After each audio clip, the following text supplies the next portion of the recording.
দেখেন আপনারাই দেখেন ওনার কোনো ক্ষমতা নেই যে এই মাথাটা তুলবে।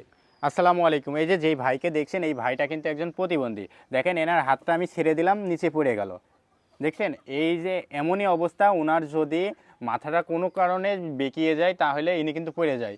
এই অবস্থায় ইনি এই যে বসে থাকে। পায়ের অবস্থা দেখেন আপনারাই কি অবস্থা, হাত একদম চিকন হয়ে গিয়েছে, বুকের খাঁচাগুলো একদম দেখা যাচ্ছে, দেখেন সব দেখা যাচ্ছে। এই অবস্থায় এই ভাইটা সবসময় বসে থাকে। এনার জন্য একটা হুইল চেয়ার প্রয়োজন। সেই বিষয়টা আমি আমাদের লন্ডন প্রবাসী সুলতান আহমেদ আপুকে জানালে উনি সাথে সাথে এই ভাইয়ের জন্য একটা হুইল চেয়ারের ব্যবস্থা করে। ওই হুইল চেয়ারটাই দেওয়ার জন্য আজকে আসলাম। তো এই ভাইয়ের হুইল চেয়ারটা এখনই আমরা বুঝাই দিব, আপনারা আমাদের সাথেই থাকুন এবং ভিডিওটা সর্বোচ্চ শেয়ার করবেন এই ভাইটার জন্য। দেখেন এই ভাইটার কিন্তু শরীরের অবস্থা খুবই খারাপ, হাতগুলো একদমই চিকন হয়ে গেছে এবং ওই ভাইয়ের ভাই বলছিল যে ওজন একদমই কম। একটা মানুষের যেমন ওজন থাকে সেই ওজনটাও এনার নাই।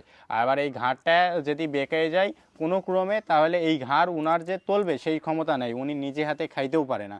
তো এই ভাইটার জন্য ভিডিওটা আপনারা আজকে সর্বোচ্চ শেয়ার করে দিবেন।